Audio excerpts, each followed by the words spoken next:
Welcome to Ear Biscuits, the podcast where two lifelong friends talk about life for a long time. I'm Link. And I'm Jenna.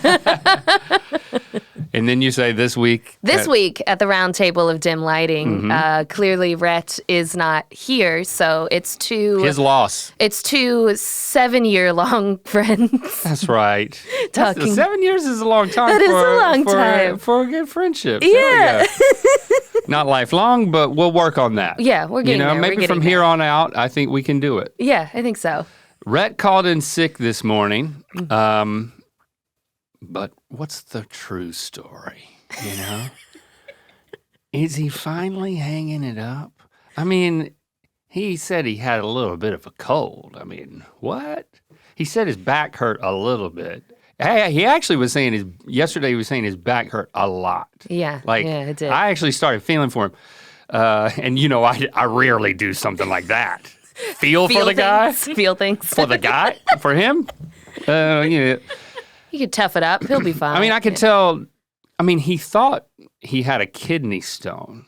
Yeah. But then I think he concluded that it was just some sort of new muscle spasm thing in his back. Yeah, it was a new pain, but now it's like, is it related to him being sick? Like maybe it was a pre-sickness ache that was happening? Well, we're both pretty worn down right now, honestly. You had a busy weekend. And yeah, I went, we got back from Sundance this past weekend, so I can tell you about that. And yeah, sometimes you go on these trips. You didn't go on this one, so I can tell you about it too.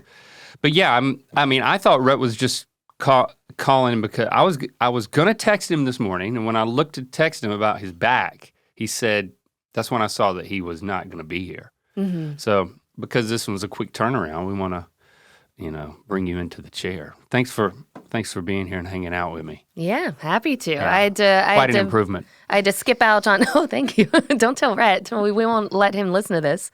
Oh no, I'll tell him. I had to skip one of the scouts today. For WonderHole. That's right. Yeah. Mm-hmm. But that's okay. The guys can do it without me. Location scouting is one of my favorite things, and because we have so much that we're doing, we got to divide and conquer. Yeah. So we trust you guys to go out and do the scouting and come back and you got some pictures and you tell us, but Ben directing, TJ producing, you doing your producing thing. Mm-hmm. We got Morgan on the WonderHole team now. So I guess he's out there too, right? He is, today. Yes. Uh-huh. Let's give him a little hint. A WonderHole season 2 location hint. We got to keep it. Okay. I don't know which one you're scouting today, but they're scouting 2. Make it nebulous. They're scouting 2, but it's for the same episode. Uh-huh. So one of the episodes is multiple locations. So this is hint, maybe? I don't know. This is for an outdoor shot. One is an outdoor shot. This is a huge establishing shot. Is that? Yes. Oh, okay. Yes. Yeah, that one, yes. The Bakersfield trip? The Bakersfield trip is a huge establishing shot. Uh-huh. Okay. And the other... Of a special structure. Yes. Well, let's just leave it at that. Uh-huh. I actually think I might have built it up too much. I don't know. We'll see. I mean, we're really excited about WonderHole. Mm-hmm. I'm jealous. I'm sorry I'm keeping you from the scout because, like I said, scouts are fun because you start to, when you get in a space and it works, you just start to come up with ideas and, it starts to shape what we've already planned. We're doing a lot more planning with season 2 than we did with season 1. So we got a lot more ahead of it, and which is good because it's a lot more ambitious. Definitely. The adventures that we're going to go on are even more thoughtfully structured than season 1. Mm-hmm. I'll say that. So the locations that actually turn out to be a big part of it. Yeah. Mm-hmm. So I'll leave it at that, but we're very excited. We're still eyeing the same release as last year. So what was that? August, September? August, September. Yeah, okay. late August, early September. for those 6 episodes. So, still on the Rent and Link channel. But yeah, Red's not here. I'm sure he's okay.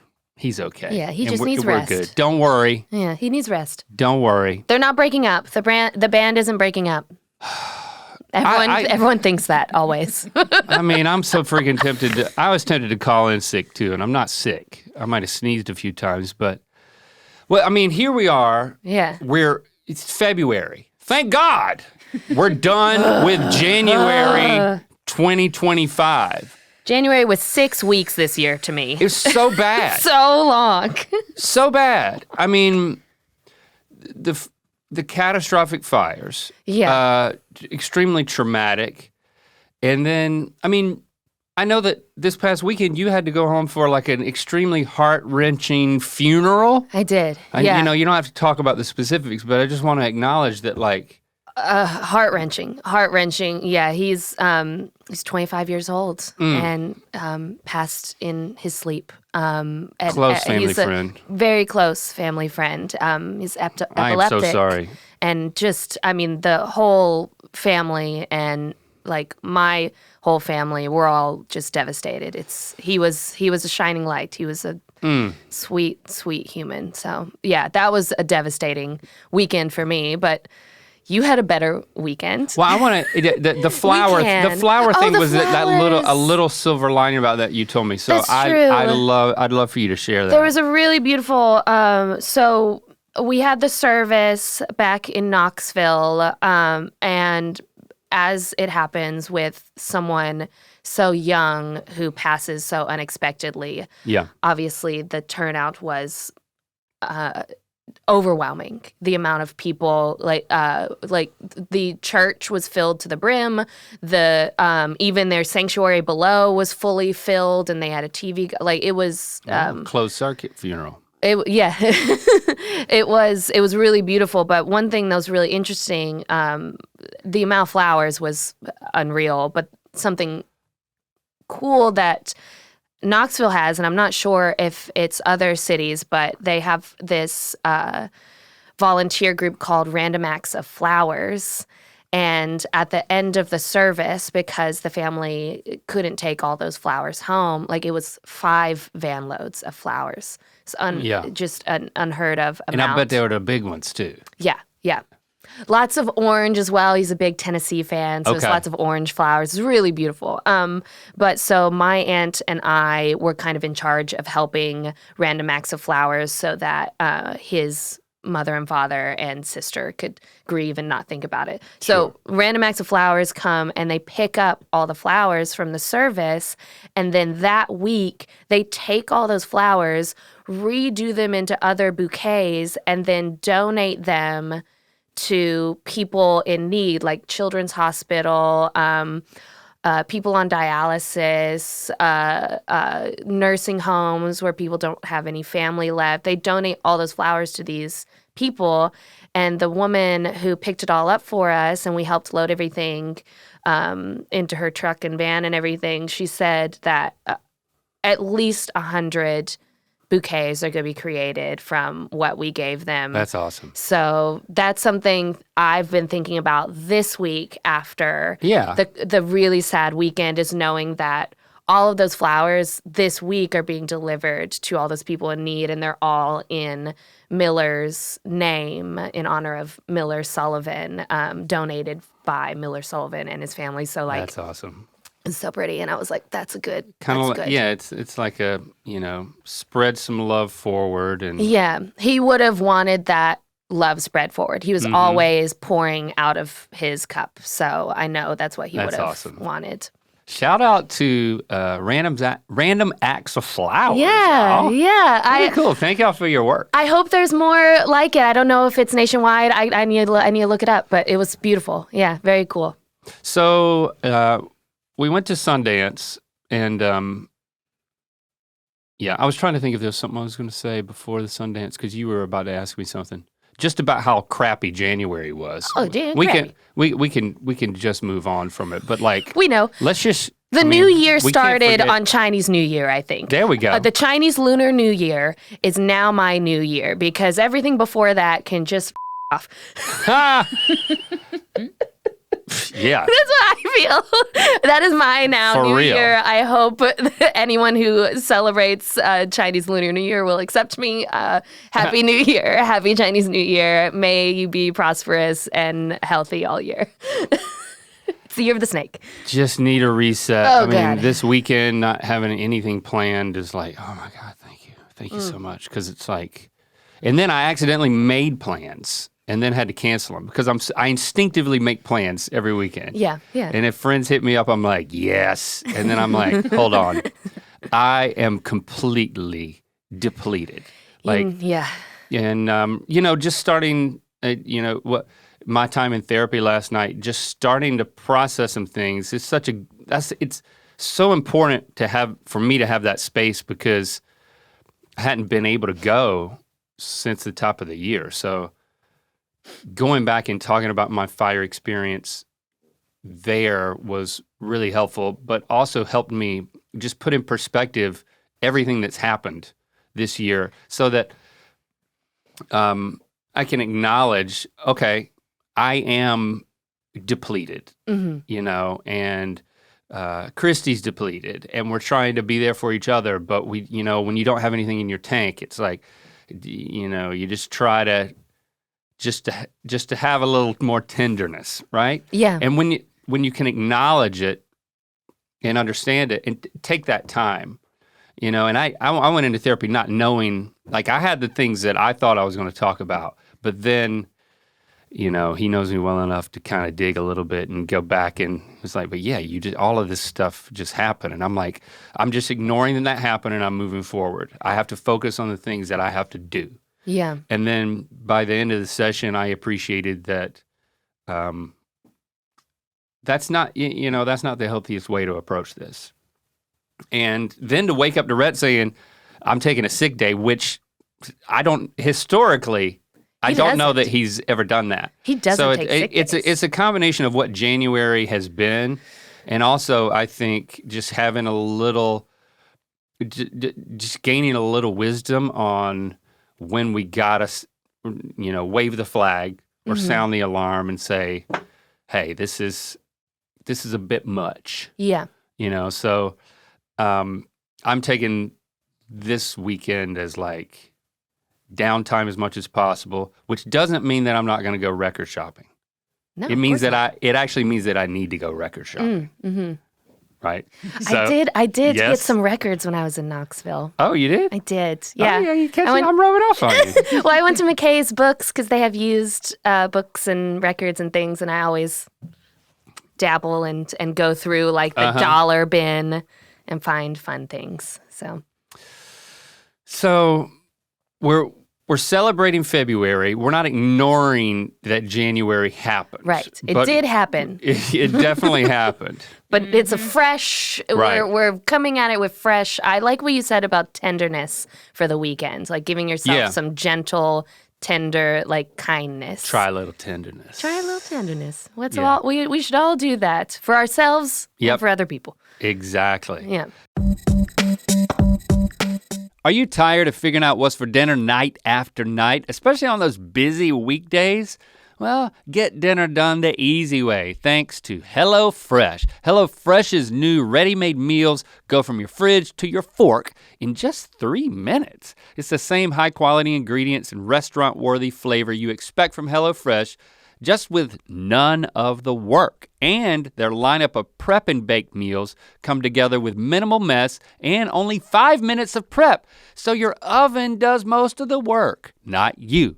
Thinking of new meals every night takes a toll on whoever is cooking, so it's nice to get a break and have a meal idea sent right to you, especially one that tastes good and you can make super quickly, like these 20-minute meals. There's a pork sausage rigatoni with zucchini that I really can't wait to try. It also means trying new things you might not have thought to even make. And the less time my wife and I spend at the grocery store, the better, honestly. And we got a special URL for you to get a deal. You can get up to 10 free meals and a free high protein item for life if you go to hellofresh.com/ear10fm.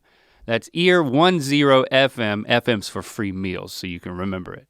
I'll say it again, HelloFresh.com/ear10FM. 1 item per box with active subscription. Free meals applied as discount on first box. New subscribers only, varies by plan.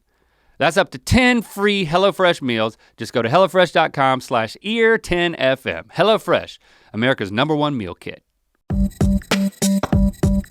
So going to Sundance, I'm gonna say this past weekend as the recording, it's 2 weekends ago as you're listening, if you're listening in a current environment. We didn't really want to go to Sundance with the vibes, but there was an opportunity to participate in a fundraiser in the live stream. I'm trying to remember the URL. LA Wildfire Relief.live was the fundraiser. Raised over $1.5 million. Everyone who participated, and we had a few people who were at Sundance kind of come through. And if you watched the stream, thanks for that. Thanks if you donated. So it was nice to do that. The original purpose of going, which that was added on to, was we were guests of YouTube to be on a panel and then to be in a few conversations that YouTube was having. Also, Sean Evans from Hot Ones was there, and we've taken our relationship to a new level, having invested in Hot Ones alongside Sean and co-creator of the show, Chris, who moved from just being employees to being owners and having a ownership stake in that. So we championed that as part of and wanted to be part of that deal. So they were there. So we were on some podcasts and talking about that story a little bit. YouTube wants to tell the story of elevated content on the platform for people, especially in the industry and in the creative setting of the Sundance Film Festival. Taking the stance that, hey, there's a kindred spirit between the indie filmmaking bent and of Sundance. Yeah. And that smaller time creator or filmmaker and the commonality there, and how you can really create an elevated film that will move people, that can go huge, that is somebody's artistic expression. And hey, when it comes to WonderHole and the stuff that we're trying to do, we see ourselves as artists as well as comedians, and we want to see YouTube as the place where that can work and thrive. And when it's algorithmically driven, that is a challenge. But at the same time, we can find a way to make it work and use our independence to our advantage. So that's the kind of stories that we go to a place like Sundance with YouTube, and it looks like we're going to go to South by in Austin in a few months to do the same thing. Whenever it is, whenever South by is, we're going to be there for 1 weekend.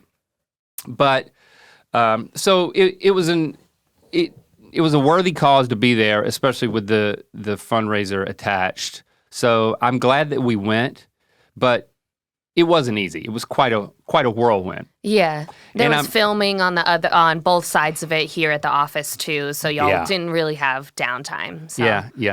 It was, and we've been to Sundance a few times over the years, and it's we kind of know to expect that we're probably not going to see any films because we're just there to do the stuff we're there to do. So we didn't get to see any films, but we did get to, we went to a couple of the parties for a little bit. When I start leaving a party early, that tells me something. Really? You left early? I left the second night early. I guess I left both nights early. I just did, but not before I joined in the conversation that Rhett was having with John Hamm. Got to meet Mr. John Hamm. Okay.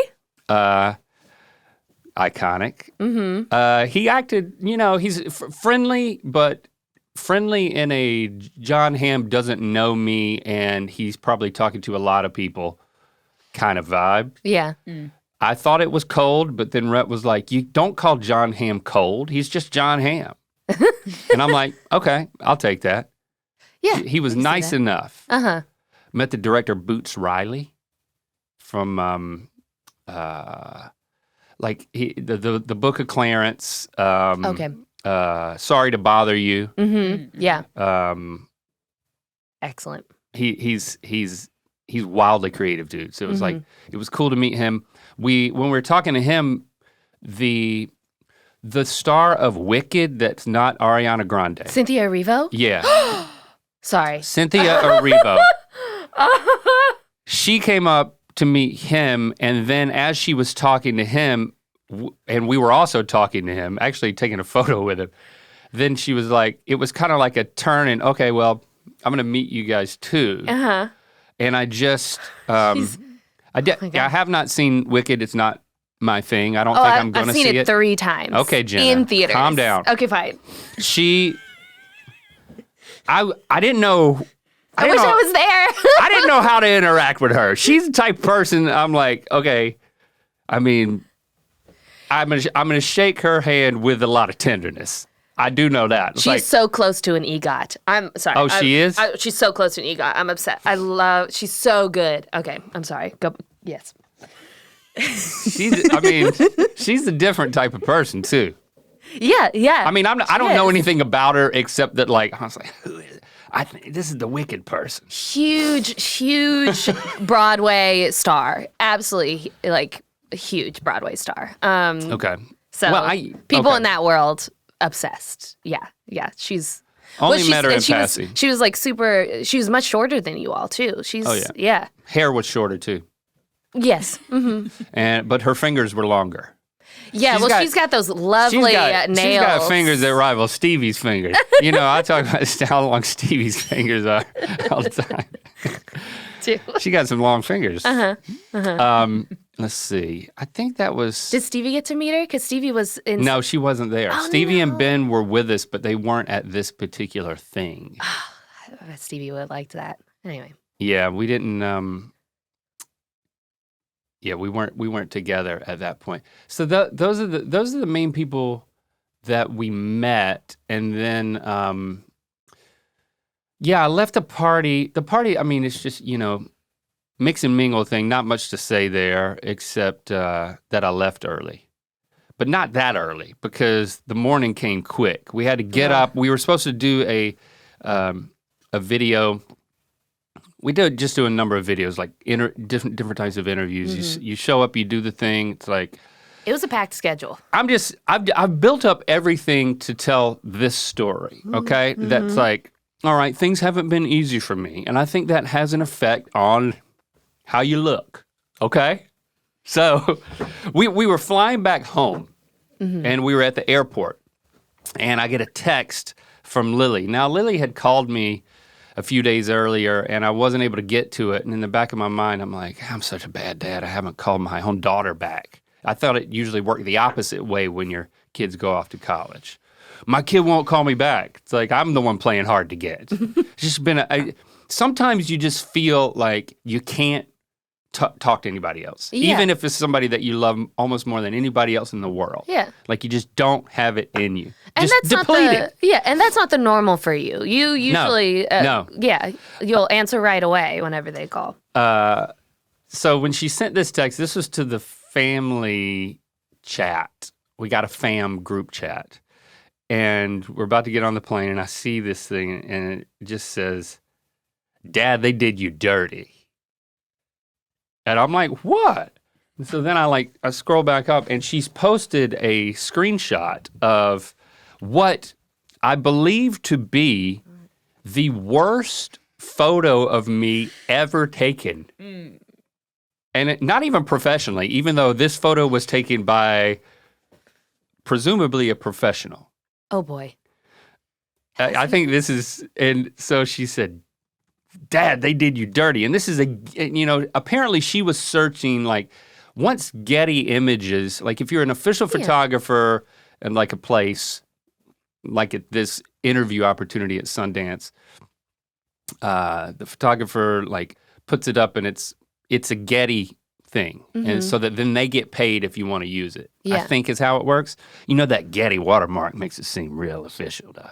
Yeah, even though the Getty watermark is there when you don't pay for it. Right. So, sorry. I mean, you're going to be seeing this with the Getty watermark because what I'm about to show you, we are not paying for this. We are not going to pay. It's a terrible photo, and he put it on, and the photographer put it on. I don't know. Well, I guess that makes things Here's what happened. I remember this photo being taken. Yes, I'm going to show it to you in 1 second. When I get ready, when I'm ready, to show it to you, I will. Yeah, you take your time as much as you need. Thank you. So we walk into this room and there's bright, it's just windows everywhere. It's like a sunroom. It's just like so bright. And it's not early, but it was early for me. This was like roll out of bed, take a shower, wrestle my hair, and a subpar blow dryer. I'm still building this up. And then I'm like, get in a shuttle, get dropped off. All right, now you're going to do a thing. You're going to talk about yourself to somebody for, I don't know, it could be an hour and a half or it could be 15 seconds. Who knows how this works? And then you'll be dumped off at the next thing to talk about yourself for an indeterminate amount of time. It's a bit You sound fraught. So excited to talk about yourself. I hadn't had coffee. So I walk in this room and there's a spread of like fruits and then coffee mugs, and I see the coffee urn over in the corner. Okay. So I go over there, I'm like, thank God. And as I go to that corner, I did clock out of the opposite corner a photographer, just like posted back there in this room. Yeah, they like to hide for the candid stuff. I guess. And then the people that were going to do the interview with us, they were like over there waiting for, I was like, let me grab my coffee. So I get my cup of coffee and I prepare it and I put my hand on my hip. I put the coffee up in my mouth. I take my that first sip of coffee and then you just kind of put it down a little bit. And then you make that, that's my first little thing of coffee face. And that is when that punk in the corner took my photo. And I just glanced over I was like, is he taking my photo? And so there was the eye contact. Here it is. That's just the worst photo ever. Like, Lily said, Dad, you look like a grandpa. You do. Like, and it looks like he caught you in the middle of you just trying to drink your morning coffee. It literally, it looks exactly like how you do not do this to me. Like coffee first, right? But then just one sip of coffee doesn't count. I mean, I pretty much need to get through the whole mug before you start taking candids of me. Oh, and sorry, your hair is still a mess. My hair is just... I'm so sorry. And you know what? And then I walked over and did that interview. I didn't touch my hair. It continued to look that way. You're doing something with your lips. It's like... Yeah. It almost looks photoshopped on a different body. Like the hands and like your shape, like you don't look like that. That an AI image of you. Tell people it's an AI image of you. Yeah. I look wide. Like the way that urn is in front of me is like, I look really wide. Yeah, they did. That's not good. I look like what my face is doing. And I'm looking right at the camera. Yeah. Thinking, don't you do it. Oh, no, you didn't. No, you didn't.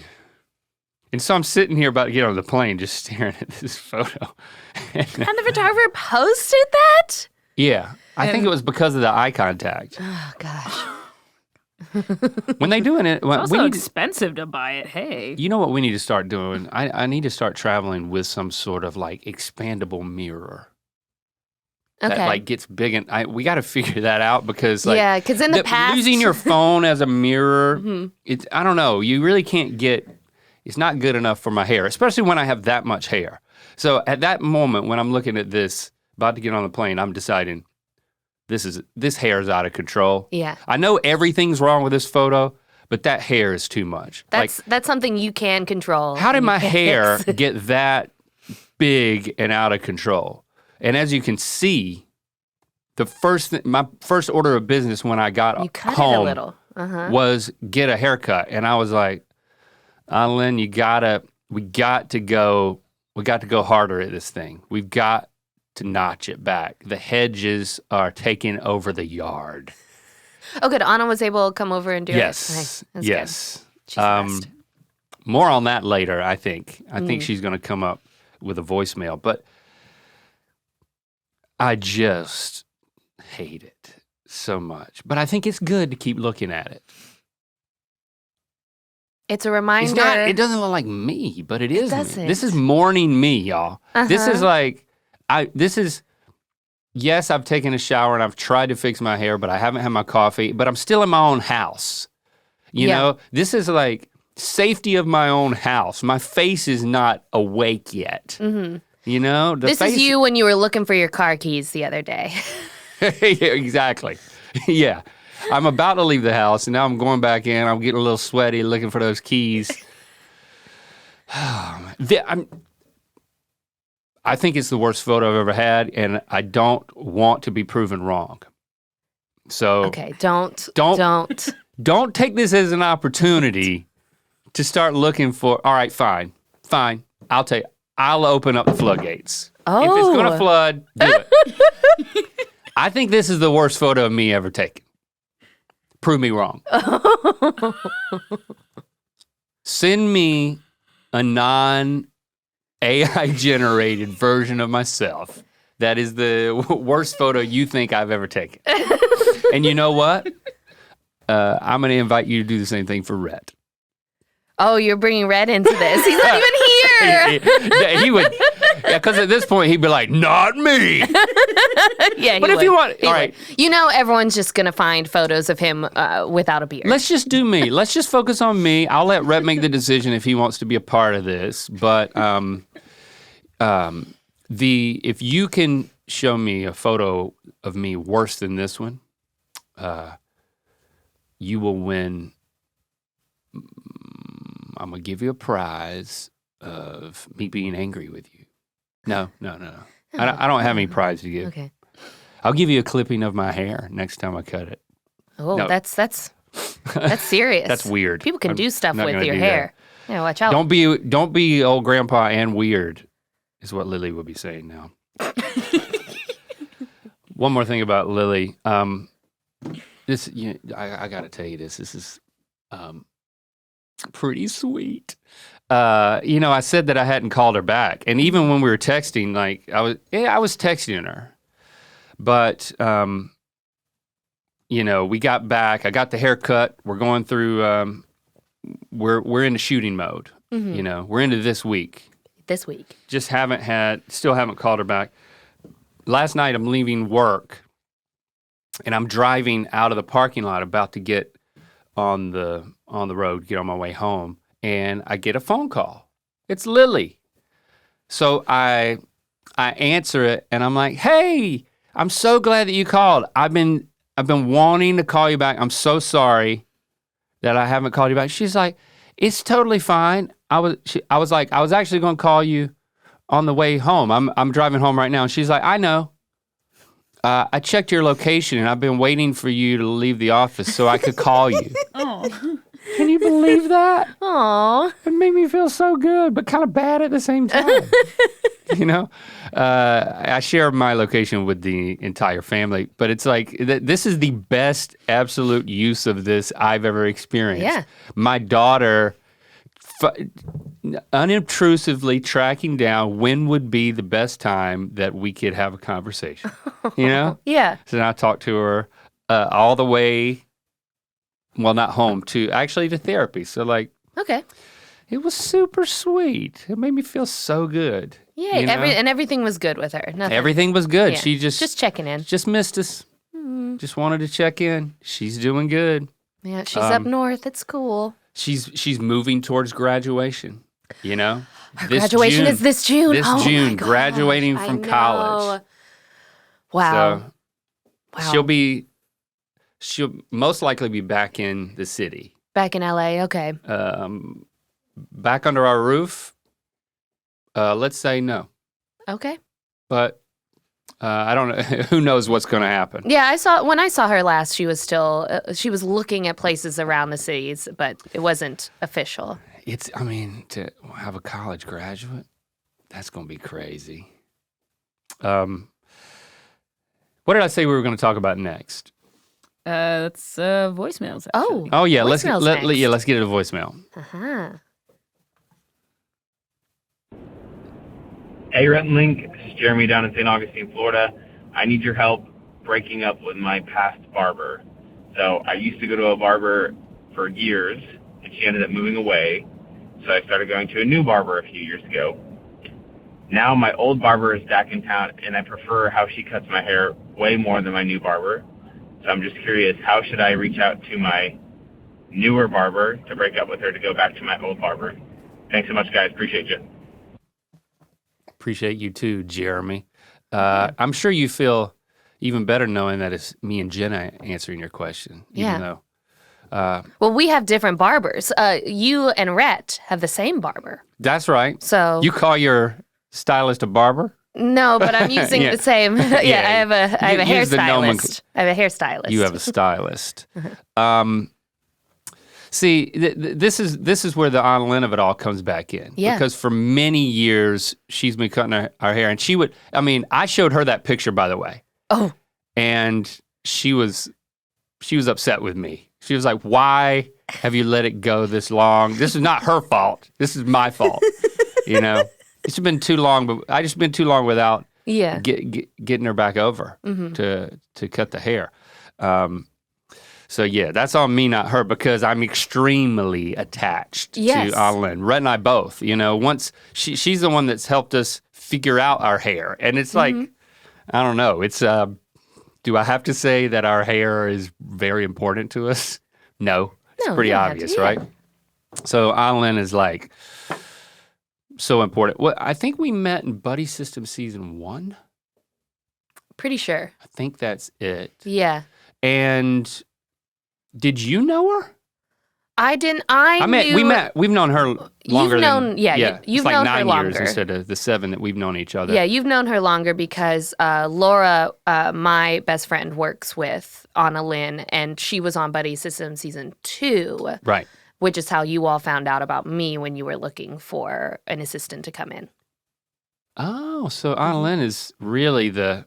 Annalyn and Laura were both in the trailer when you and Rhett were talking about needing a new assistant and potentially needing some extra help. I had forgotten that part of it. Yeah, Another reason she's so important. To us. It's not hair related. Yeah, so then Laura was like, well, my best friend's kind of great at it. But yeah, so you've known Anna longer, but there was a time. She always talks about when she first met me, like how bad my hair dye was. Oh, she hated that hair dye. So it's like, she was part of my hair story of like, I'm trying to come to grips with, all right, we got to let go of this hair. And of course I had the mustache from, no, I'm getting confused. There was no mustache yet. Not yet, yeah. Not when the hair dye was happening. A little overlap. Into that, yeah. A little overlap. Okay. She got me out of that though. Yeah. We got there. So, but then she is on lots of other sets. Like she's a very accomplished hairstylist. Yes, and, very.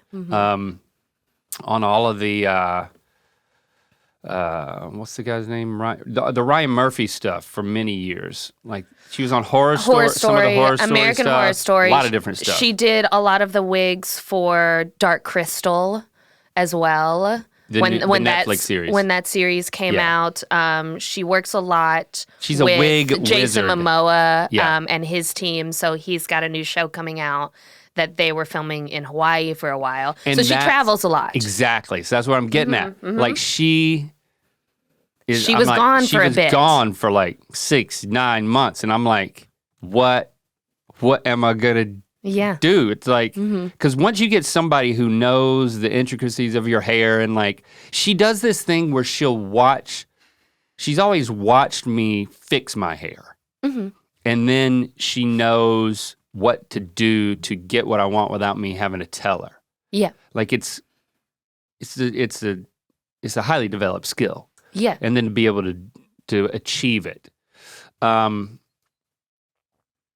I know Rhett felt the same way because curly hair, I am also a curly hair individual. So he and I are very much on the same page and Annalyn knows curly hair. Right. Like so well. And that took a while for him to get dialed in too. So yeah, Annalyn is a wizard when it comes to hair. Side note, great. she also we need to get her in here. We need to interview her. What if we do a haircut and ear biscuits? It's a haircut and a chat. That could be fun. Okay. Anyway, we she can also look at that designed the later. Daniel wig. Yeah, Daniel was way her. back in the day. She but created and styled your old hair wig that for tour. For tour, the hair goes down. She Yep. did that. But when she went away, I was like, I had to find somebody else. I'll say because she recommended someone she knew for Rhett at least to help with his curls. I Yeah. remember that she referred someone while she was gone for him. I don't know if you ever used that person. I ended up going to Daniel Moon at Hair, and super cool salon, great guy, super friendly, awesome team, cool space. I mean, he's like it was a bit of a misfit because his main thing is like he's famous for his hair color, like Kid Cudi's hair, lots of people's hair. When I was in there one time, Troye Sivan comes through to get his hair colored for a music video. And so we got to reconnect. So super cool place, super cool guy, extremely talented. But when you're starting a relationship, even with somebody that's like as accomplished as Daniel, it's like, well, yeah, I mean, there's, you got to get to know each other. Yeah. He's got to get to know this hair. And when you go in, it's not what you want it to be. And just showing a picture is not, so, and that's actually when when I went through him, I was like, this is an opportunity to start pushing in a different direction. Like I got inspired by all of his experiments, and I was like, I'll do a little experiment, and that's when I started pushing the mullet. Yeah. So that's when that happened, and that was driven by me, but I wasn't trying to get him to be Annalyn to me. I was like, let's do something a little bit different. Yeah. And then that ended up being about a year. She was gone for a while on shoots. Yeah. Yeah. So we worked up a friendship. And so then whenever she came back, I was faced with this choice that, Jeremy, you're making, It's like, first of all, I had, there was no question in my mind. I had to go back to Annalyn. It's like, I'm not gonna not go back. The mullet didn't quite work anyway, so let's start reverting back, and so it wasn't a hard decision for me, but it still felt a little weird because it's like, now I've got this relationship with my new guy, and like that's a good experience. So I don't think I may have actually told him. Yeah. My number one's coming back, and it's easy. I think they understand. Yeah. Especially when it comes to like the professional world that we're in, and like, I'm super spoiled. Like, have I not made that obvious?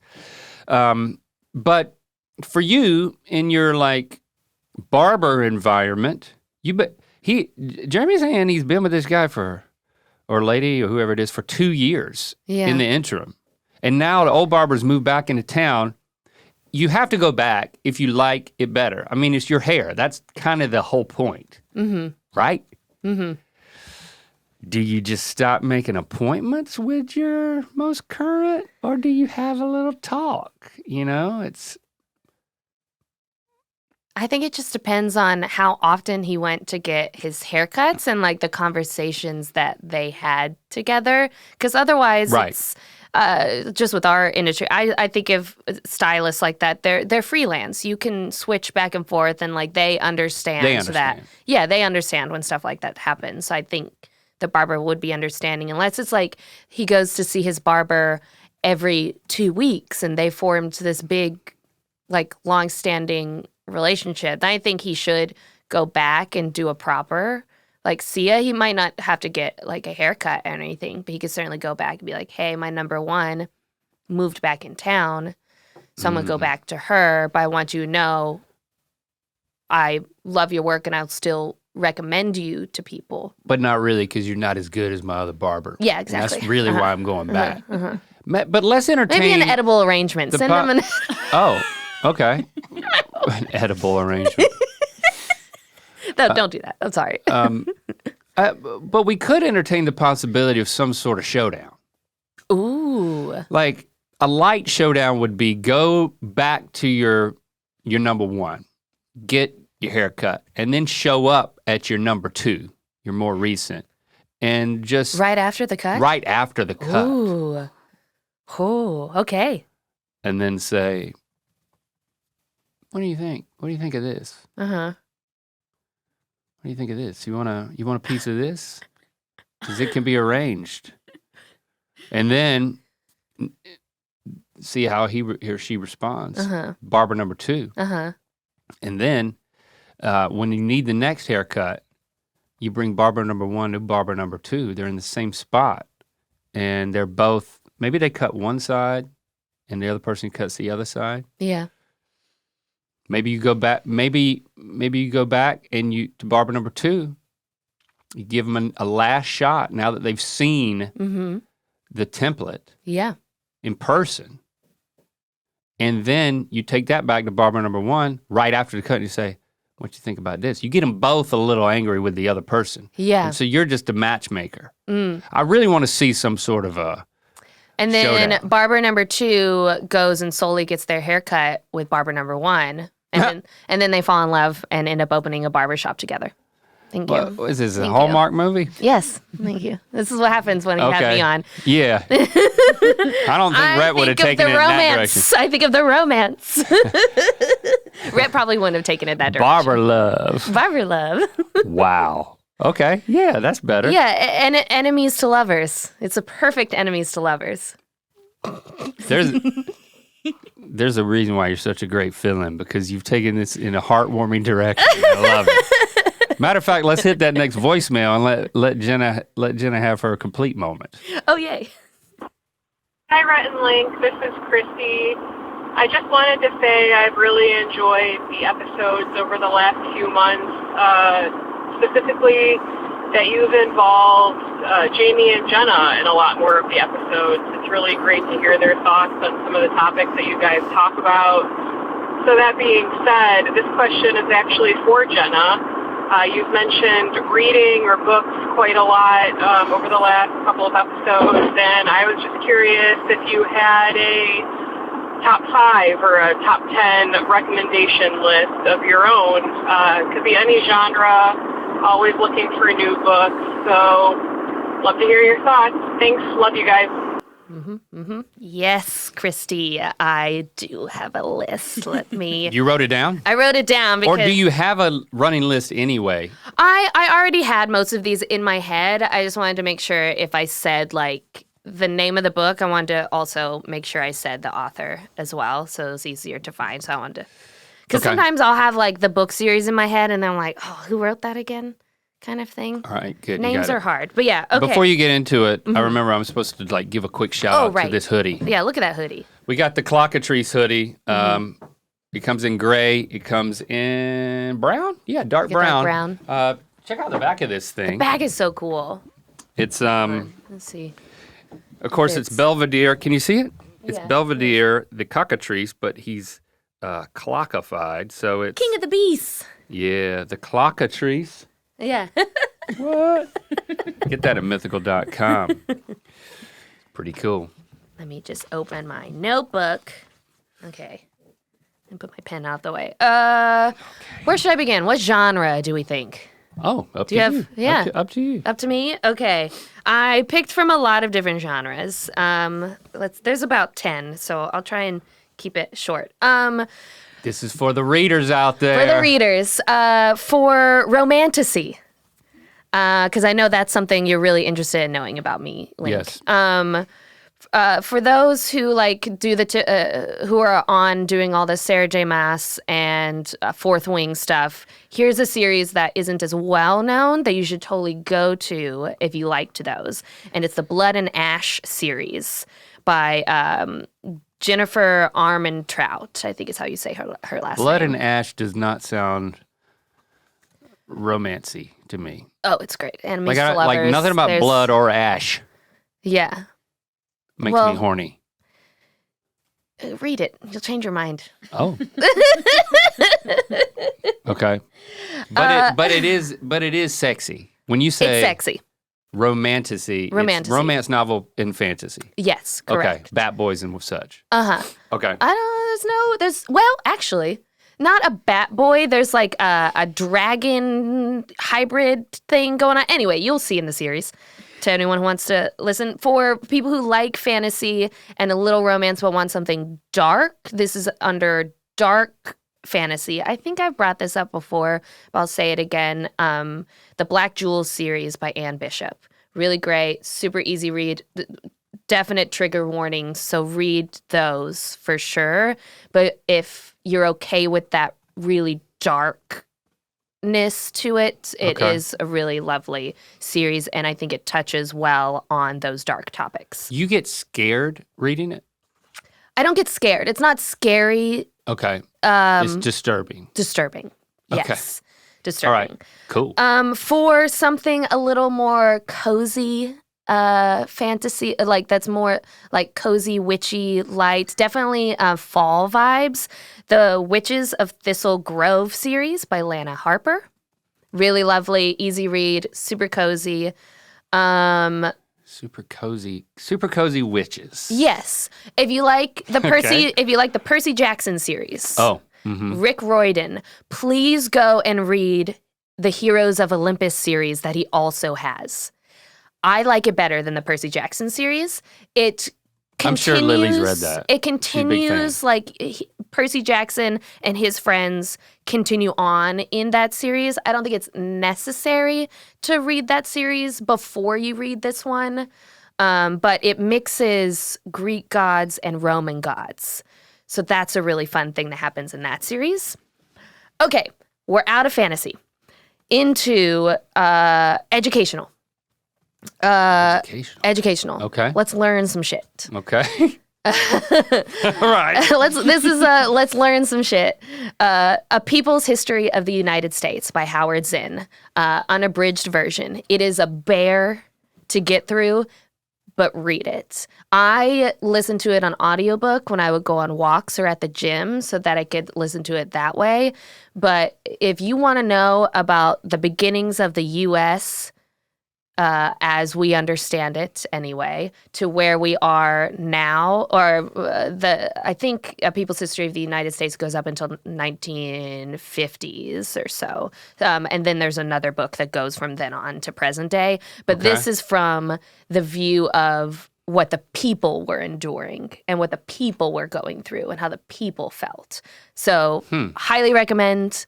Educate yourself on that. That's really great. Is it textbooky or is it kind of story based or? It should be in every school, I think, but it'll probably get banned from. Okay. There are.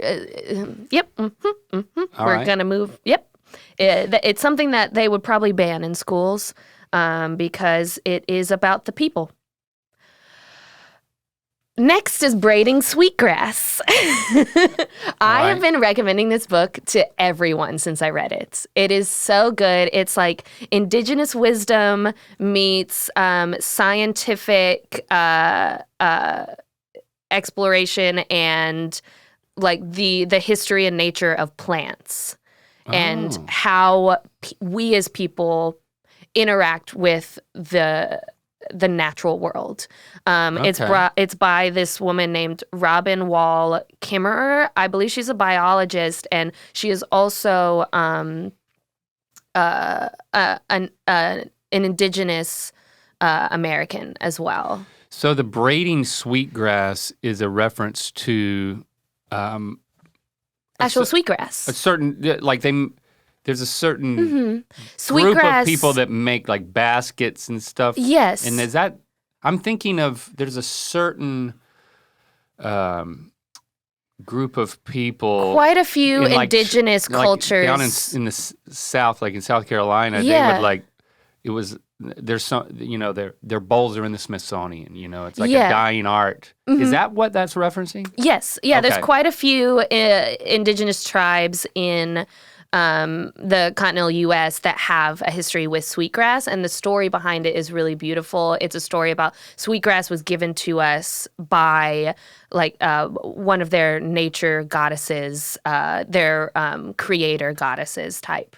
And sweetgrass really nurtures and is the beginning of life. And there's a lot of other really interesting how we learn with like the three sisters that Native Americans have taught us with the three sisters, where you plant corn, squash, and beans together because the squash foliage protects the ground, and then the corn grows up from the stalks, and then the beans have the stalks of the corn to grow up. So the three sisters naturally should go together, and that was indigenous peoples using nature to make, it's all about like how we can use nature to create better things, and how we work with nature to create better things. So I've been recommending it to absolutely everyone. I love the book so much.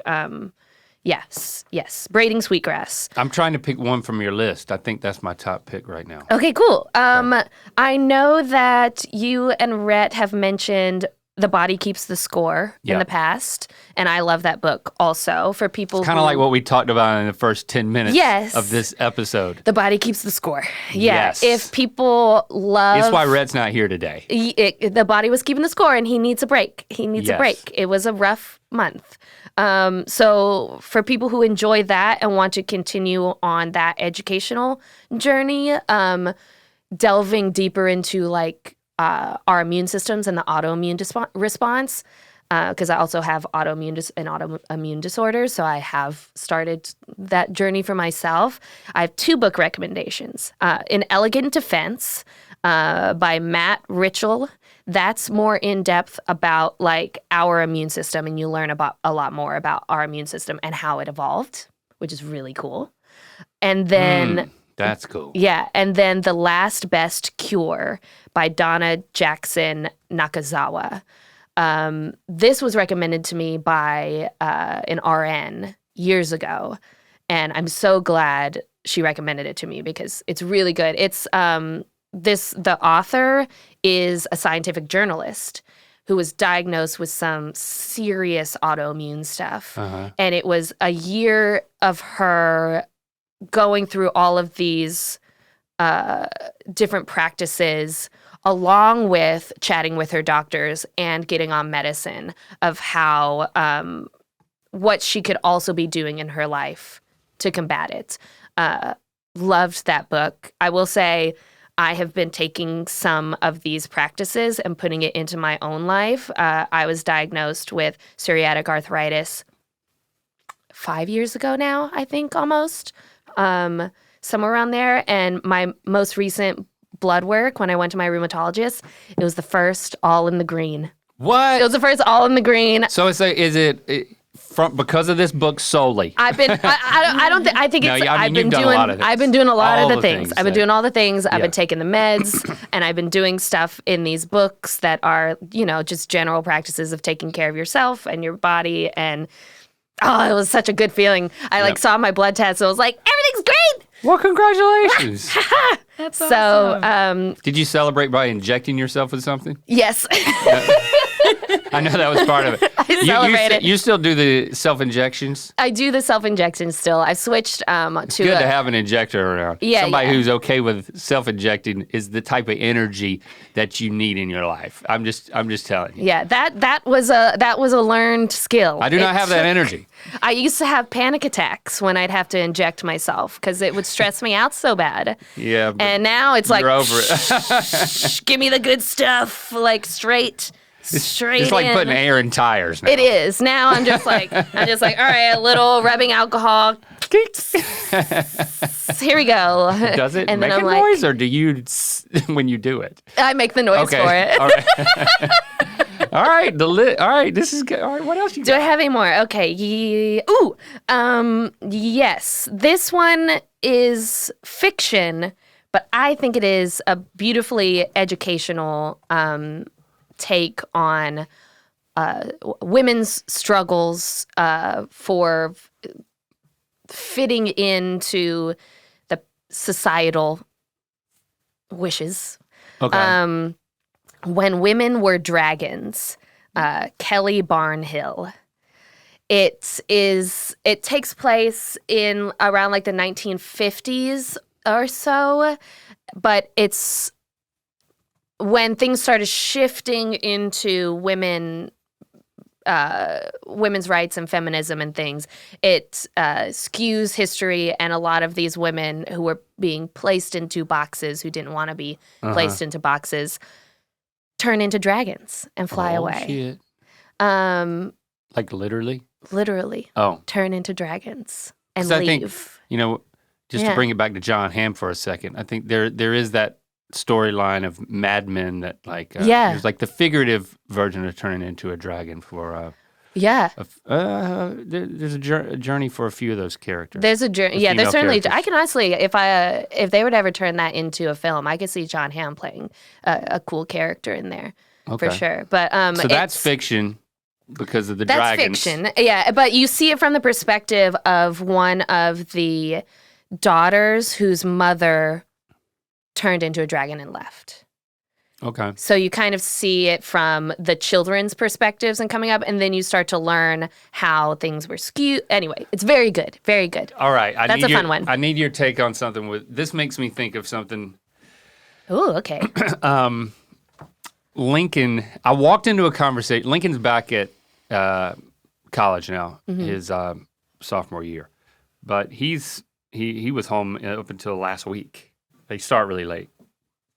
So I walked in on a conversation he was having with Christy, and they were talking about, I was like, what are y'all talking about? He's like, well, I'm telling Lincoln what books he should read. And I'm like, oh, you're gonna start reading, Lincoln? He's reading. And he was like, yeah, it's the most attractive thing that for women to find in men is that they're readers. Yes. Which I think we talked yes. about, right? Yes. So Lincoln is getting into reading for the dates. Ooh, okay. You can't fault him for it, right? You can't. You So can't. I'm thinking He that knows what women want, and he is working toward that. and he wants Good. to, he wants to connect. And it's really smart to say, I'm going to read things so I'll have things to talk to people about that are like, and I think there's some really good ones in here. Yeah. I think this last one, I mean, is it manipulative to read this book just so you can talk about it on a date?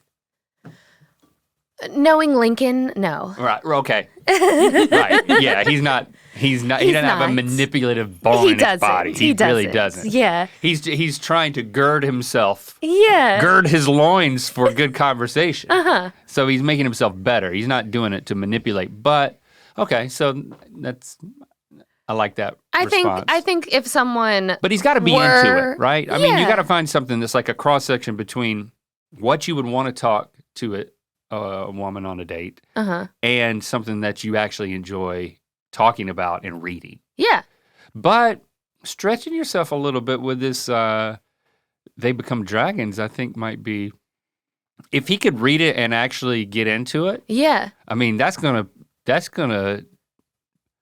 perk a date up. It's really good, and Right? I don't think it's like any. What I like about the book too is it doesn't feel like it's anti anything. It's just clearly like if you put people into a box, there are those who cannot be in that box, and that is okay. It's like this vice grip that if you keep squeezing and squeezing, it's not beneficial to anyone, and you have to allow people to be their fullest selves. So I like that. yeah, I think he would. I think he would enjoy it. Yeah. I think, do I have, I probably have the hard copy. I can't remember if I got it digitally or not, but he's welcome to borrow any of my books for sure. All right, yeah, I'll put it to you this way. Next time he tracks down my location and calls me at a time convenient for me, I will make this recommendation to him. Awesome. I mean, I have don't one stop. more. Oh, we got one more? I just got one more. Well, actually, I have two more. Changed my mind. Sorry. For those who liked Wild by Cheryl Stray, do you know where she walks the Pacific Crest Trail? Oh. They turned it into a movie with Reese Witherspoon ages ago. If you like that whole story, read Becoming Odessa.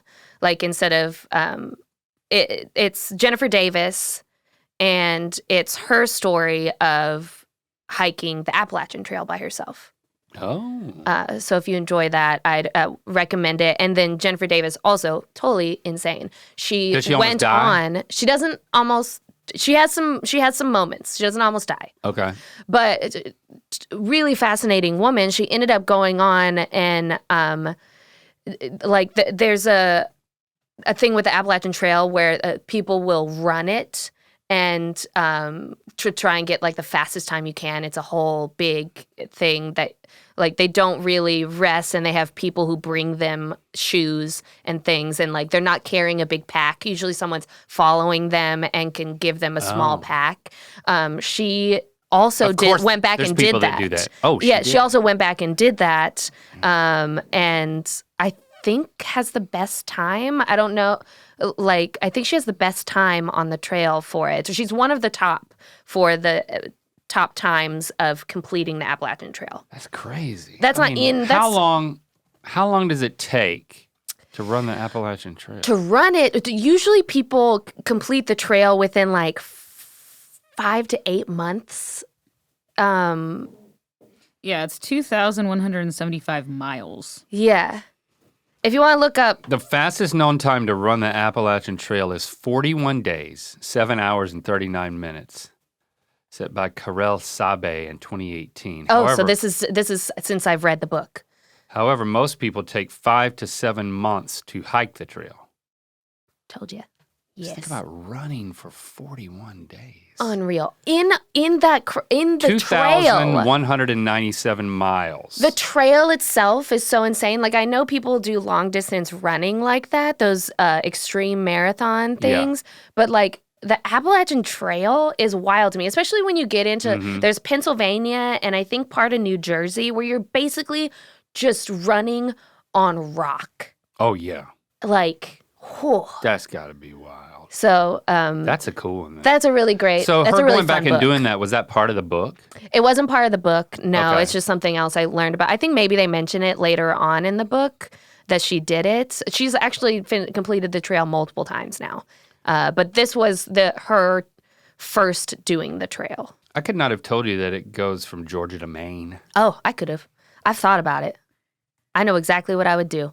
Which is? I would run backwards. Exactly. Yeah. I would not recommend that. Run backwards, and then I would split it up into 3 because you can divide up the trail. I know a lot of people don't consider it you're completing the trail, but I would divide it up into thirds. Okay. I would start in the middle third, which is around Virginia.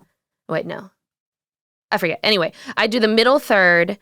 And then I would start in May, middle third, top third, Maine, start at Katahdin and go down, and then finish in Georgia. the last. So I'd end at Georgia.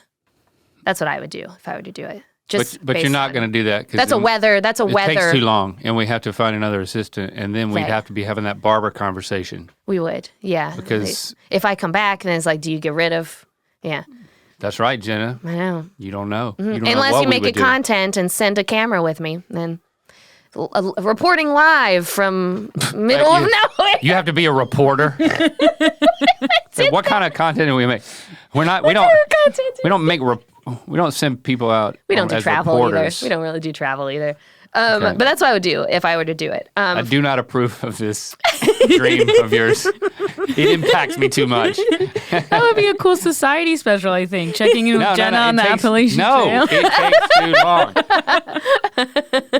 I cannot be assisted from the remote regions of the Appalachian Trail. She could take your satellite phone. Oh, yeah. I could buy your satellite phone. Well, it really only sends pre-made texts for the most part. Okay. You couldn't be like, where did we leave this? Oh, this is where I am right now. It's like, I don't want to know where you are, Jenna. I want you to help me. You can finally track my help me figure out where I am. You can track my location for once instead of me tracking yours. Oh, man. I have one more fun one for all my Star Wars lovers out there. Okay. If you love Star Wars and you specifically love this character Ventress, who you only see in the animated shows at this point in time anyway, I hope you see her in live action at some point because it's a really cool character. Anyway, read Dark Disciple by Christine Golden. Dark Disciple? Yes. Wow. Highly recommend that Star Wars tale.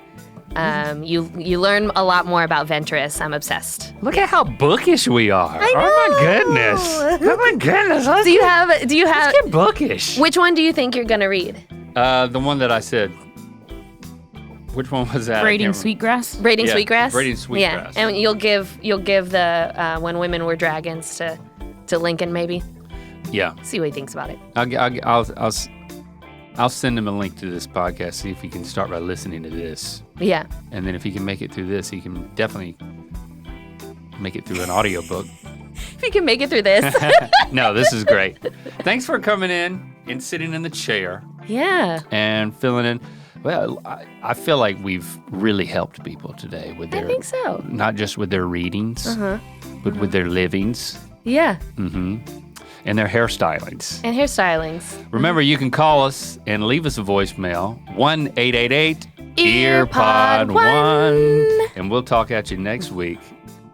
Oh my goodness, I'm so nervous all of a sudden. Hey, Rhett and Link, this is Destiny. I'm actually just calling in to say what's up. How's it going?